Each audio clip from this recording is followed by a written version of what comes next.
Right now, millions of Americans are experiencing something economists refuse to call a crisis, but it's already happening. It's in your kitchen, your mailbox, your credit card statement, and most people won't see it coming until it's too late. That $200 cushion you used to have at the end of every month, gone. That emergency fund you built up, slowly, quietly, disappearing. You're not spending more. You're not being reckless. You haven't changed your lifestyle, but somehow you're losing ground. This is the new American experience, and it's completely rewriting the rules of how you survive. See, you keep hearing the economy is strong, GDP is growing, jobs exist, everything's fine. But if everything's fine, why does your bank account tell a different story? Why does every unexpected expense feel like a mini heart attack? Why are you lying awake at 2 a.m. doing mental math about whether you can afford new tires? The answer is simple. The floor fell out, and nobody told us. What we're experiencing isn't a traditional recession. It's the slow-motion collapse of financial breathing room. And unlike a stock market crash or a housing bubble burst, this one doesn't come with warning sirens or news alerts. It just squeezes, month after month, until you realize you've been holding your breath for 2 years straight. If you're still watching, I need your help with something. I need you to subscribe. Every person who understands what's really happening is one less person blindsided. Let's talk about something uncomfortable. Debt. Now, I know what you're thinking. Oh, great. Another lecture about how I shouldn't have bought that latte. Stop. That's not what this is. Household debt in America just hit an all-time record high.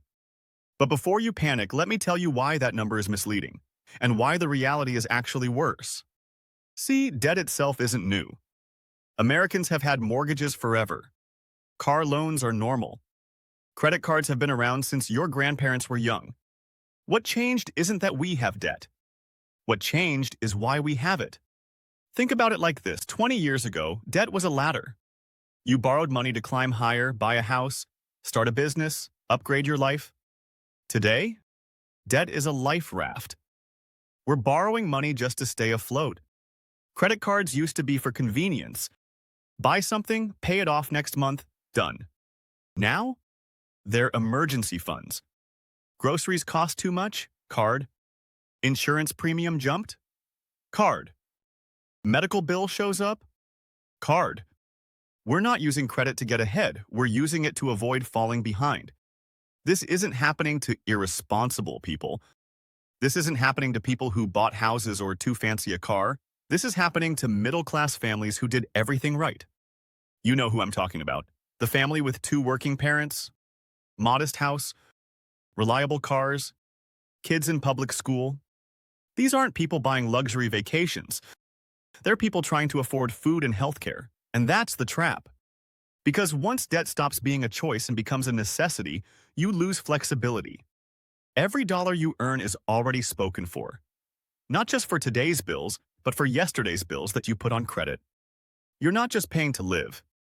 You're paying interest on the privilege of having lived last month. It's like running a race where the starting line moves backward every time you blink. And the finish line? That's moving too. No way out. Just forward, forever. Okay, pop quiz time. What's the difference between a stable household and a fragile one? It's not income. It's not even debt. It's something called financial margin. And if you don't know what that is, you're about to have a light bulb moment. Financial margin is the space between getting by and falling behind. It's that extra $300 at the end of the month.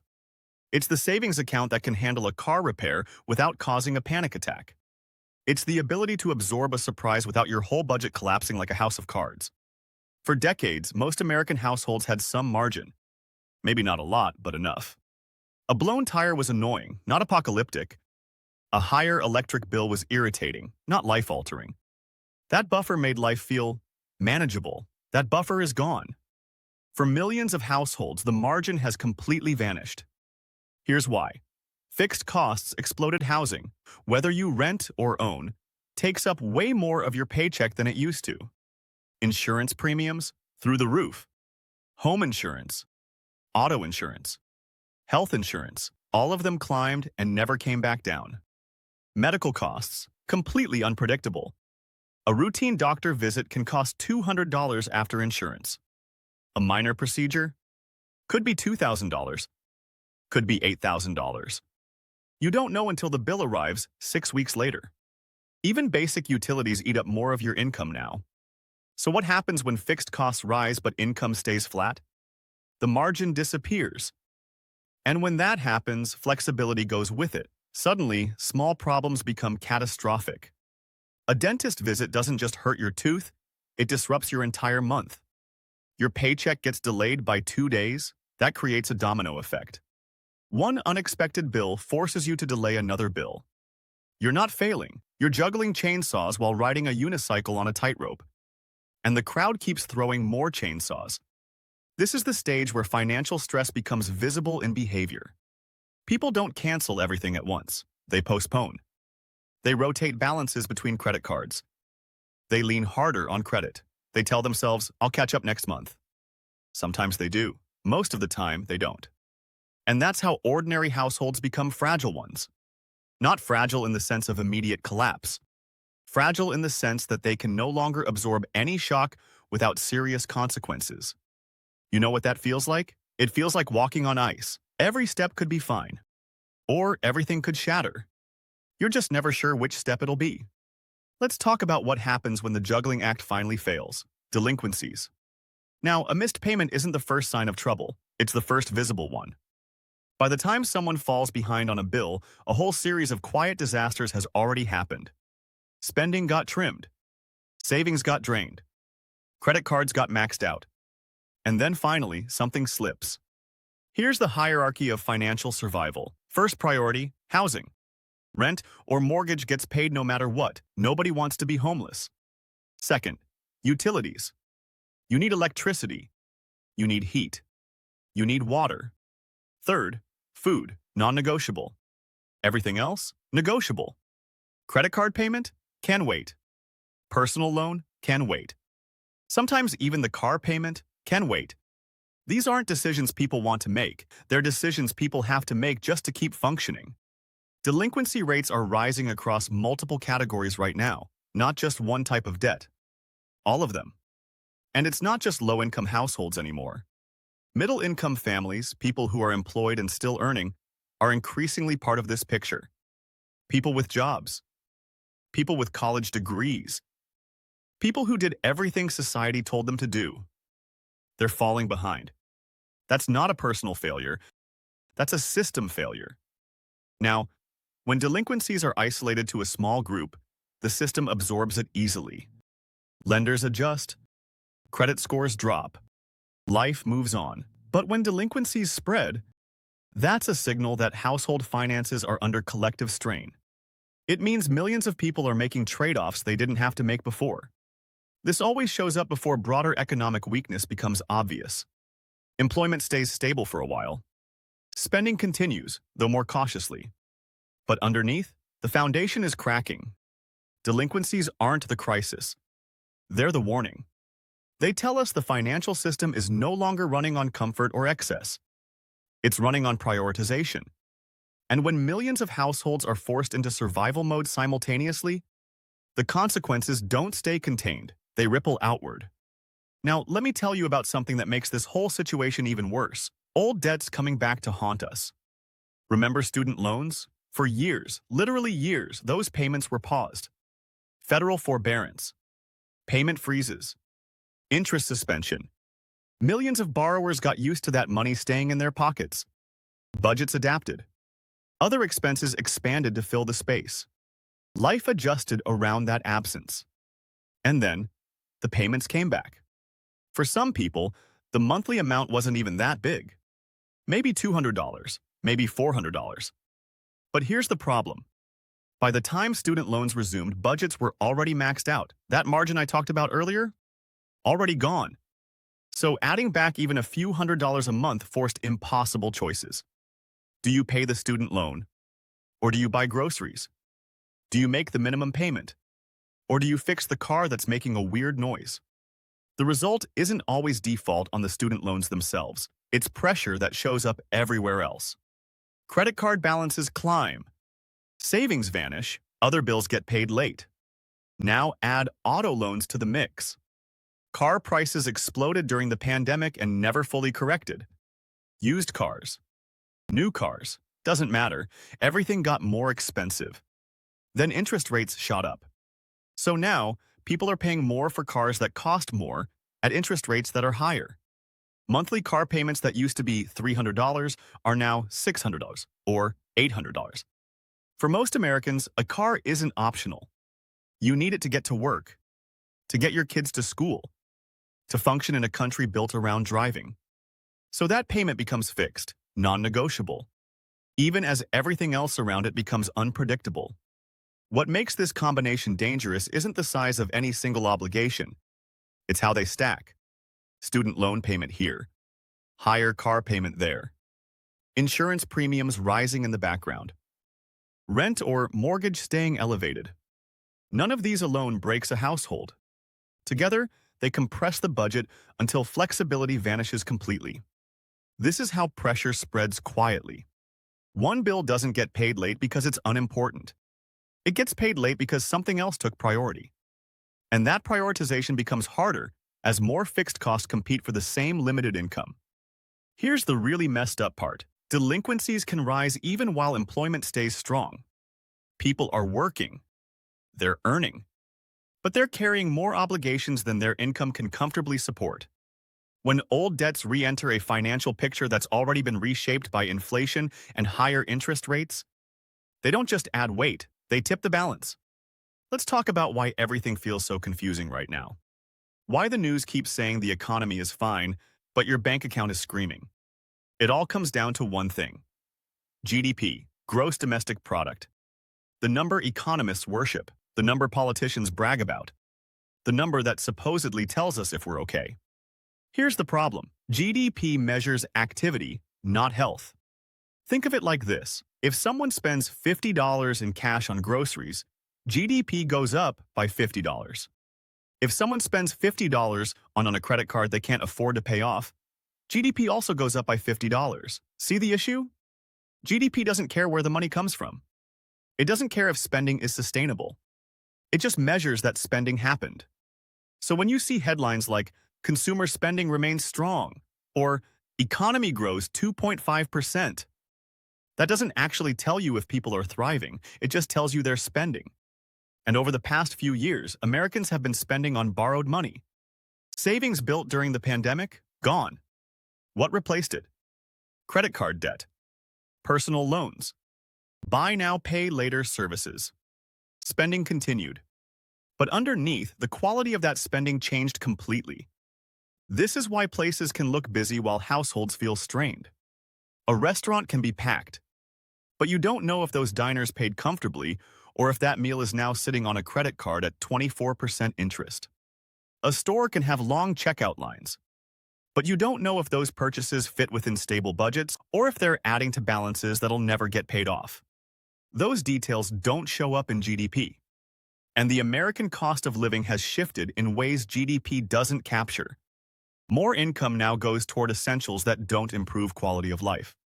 Housing, insurance, healthcare, basic services. That leaves less room for discretionary spending.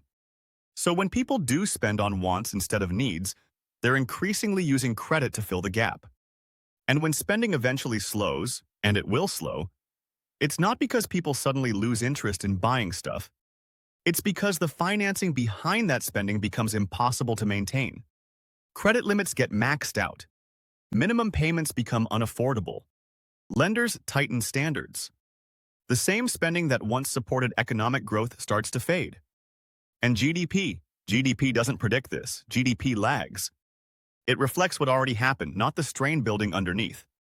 By the time GDP clearly weakens, households have been feeling the pressure for months or even years. That's why relying on surface-level growth numbers is so misleading. The economy may still be moving, but many households are doing so with far less stability than anyone realizes. It's like watching a car drive at full speed, not knowing the engine is on fire. So what happens next? If you're waiting for a dramatic crash, a clear turning point, a moment where everything falls apart at once, you're probably going to be disappointed. Because that's not how this works. What's more likely is something much quieter and, honestly, much worse. A slow grind. Spending doesn't collapse. It just weakens. Households keep buying necessities, food, gas, medicine, but they pull back on everything optional. No new furniture, no weekend trips, no eating out unless it's someone's birthday. Businesses notice this change not through panic, but through softer demand. Sales slow. Inventory sits longer. Expansion plans get shelved. Hiring becomes cautious. Layoffs happen, but in small, uneven waves, not all at once, just gradually. And here's where credit plays a huge role. Lenders get nervous. Standards tighten quietly. Credit limits don't always drop overnight, but approvals become harder. For households already stretched thin, access to credit becomes less reliable right when they need it most. This environment doesn't feel dramatic. It feels exhausting. People delay decisions. They avoid taking on new obligations. They focus on just surviving. That mindset spreads across millions of households. And when it does, economic momentum fades even without a formal crisis. Here's the key. This slowdown isn't evenly distributed. Households with low debt and stable expenses, they still have options. They can adjust without severe consequences. Households with high fixed costs and no margin, they feel every shift immediately. That's why this period feels so uneven. Some people seem fine. Others are in constant crisis mode. Both experiences exist simultaneously. Your neighbor might be thriving. You might be drowning. And from the outside, both households look exactly the same. A slow grind economy doesn't announce itself with fireworks or breaking news alerts. It reveals itself through behavior. More caution, fewer risks, a growing focus on stability over growth. And once that behavior becomes widespread, it tends to persist way longer than anyone expects. This isn't 2008 all over again. There's no housing market to crash, no Lehman Brothers moment. This is something different. And most people won't realize how bad it got until years later when they look back and think, when did everything get so hard? If you take nothing else from this video, remember this. The financial pressure you're feeling right now is not imagined, and it is absolutely, positively not your fault. You didn't suddenly become bad with money. You didn't make catastrophic decisions. You're not lazy or irresponsible or financially illiterate. What happened is simple. The world changed faster than your income could keep up. Costs rose. Interest rates climbed. Savings vanished. Debt became necessary instead of optional. And you adapted the best way you could. Understanding this matters more than you think. Because when you see headlines about economic growth or strong consumer spending, you need to remember what those numbers don't show. They don't show how thin margins have become. They don't show the trade-offs happening behind closed doors. They don't show how much effort it takes just to stay even. Lower debt creates freedom. Lower fixed costs create resilience. Knowing the difference between surface-level stability and underlying strain helps you make calmer, smarter choices. Periods like this reward three things: caution, patience, realism. They don't favor extremes. Just clear-eyed awareness of what's actually happening. If this video reflects what you're seeing in your own life or around you, I want you to know something. You're not alone. Millions of people are living this exact reality right now, and the more we talk about it honestly, the less power it has to crush us individually. Here's the thing, though. What I just showed you, that's only part of the story. Because while household finances are cracking, something else is happening in the background. Something with corporate debt, commercial real estate, regional banks, and when those dominoes start falling, everything I just explained gets 10 times worse. So if you want to stay ahead of what's coming, if you want analysis that cuts through the noise and shows you what's actually happening instead the headlines, hit that subscribe button right now.